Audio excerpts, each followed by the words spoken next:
Ысык Көл районунун Боз Тер айылындагы мөмө жемиш чарбасы кайрадан жанданды. Бул жерде 2000ден ашык мөмө дарактары өсөт. Алманын 58 түрү алмурут, кара өрүк жана өрүк бар. Келерки жылдагы 6000ден ашуун көчөт отургузуу пландалууда. Жалпы жердин аянты 22 гектарды түзгөн чарба ээси мамлекеттик жеке өнөктөштүк долбоору тууралуу угуп, ага катышууну чечти. Бул сажынтсыны 2020 жылы сажать эткенбиз. Бул жерде 6000 түп бар, 6,5 гектар.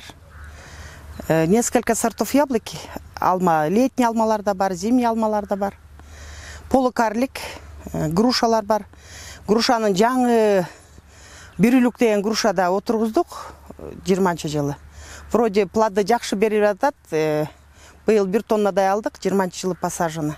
60 жылдары бул чарбада алманын ар түрдүү, анын ичинде сейрек сорттору өстүрүлүп келет. Союз тарагандан кийин бул жерлер Айыл чарба министрлигинин балансына өткөн. Бирок убакыттын өтүшү менен чарба каралбай калган. Эми келишимдин алкагында жеке өнөктөш чарбаны туруктуу сугаруу үчүн скважинаны буруглоого, анын жумушун эффективдүү уюштурууга, тосмолорду орнотууга жана келечектеги фермерлер үчүн окуу борборун курууга милдеттүү.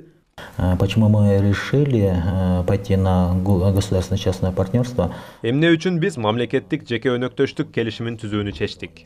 Анткени бул тилке өзүн өзү каржылайт. Ал республикалык бюджеттен 1 сом дагы албайт. Ошондуктан биз мамлекеттик жеке өнөктөштүк келишимин түзүүнү чечтик.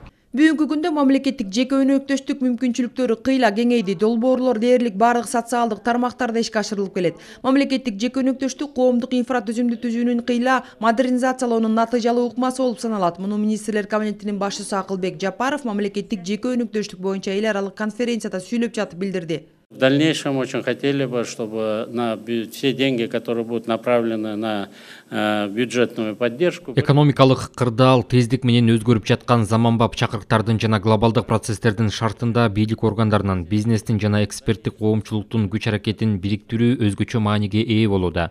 Негизгиси бул жарандарыбыздын жашоосун жакшыртуу максатында инфраструктуралык жана социалдык долбоорлорду ишке ашыруу боюнча жаңы чечимдерди ыкчам ишке киргизүүгө мүмкүндүк берет.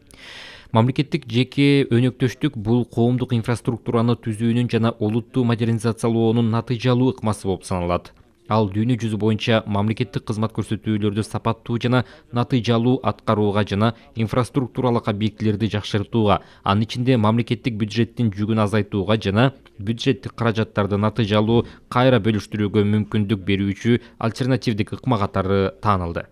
Бүгүнкү күндө мамлекеттик жеке өнөктөштүк долбоорлору транспорт, инфратүзүмдү, билим берүү чөйрөсүндө ишке ашырылууда. Бирок мамлекеттик жеке өнөктөштүк үчүн артыкчылыктуу мүмкүнчүлүктөрдүн бири саламаттык сактоо тармагында. Государственно-частное партнерство должно быть направлено в первую очередь в социальный сектор. Мисалы, мамлекеттик жеке менчик өнөктөштүктүн каражаттары боюнча биз жаңы жабдуулары жана дарыланууга мүмкүнчүлүгү бар бир нече саламаттык сактоо борборлорун ачабыз. Ошондой эле гемодиализ аппараттары сатылып алынды жана орнотулду. Мындан сырткары биздин саламаттык сактоо борборлорубузга бөйрөктөгү таштарды дарылоочу аппараттар жана башка жабдыктар бар. Мамлекеттик жеке өнөктөштүктүн каражаттары боюнча кызматташуу ар дайым пайдалуу, анткени ал жерде мамлекеттик бюджеттен каражат тартылган эмес.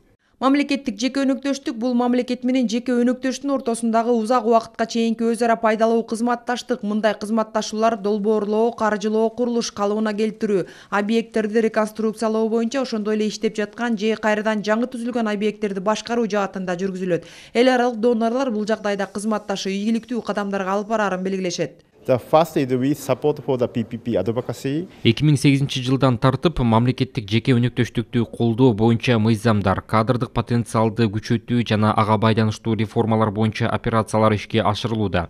Азия өнүктүрүү банкы жана мамлекеттик жеке өнөктөштүк каражаттары боюнча инфраструктураны өнүктүрүү боюнча долбоорлорду ишке ашыруу үчүн реформаларды жүргүзүүгө өзгөчө маани берет.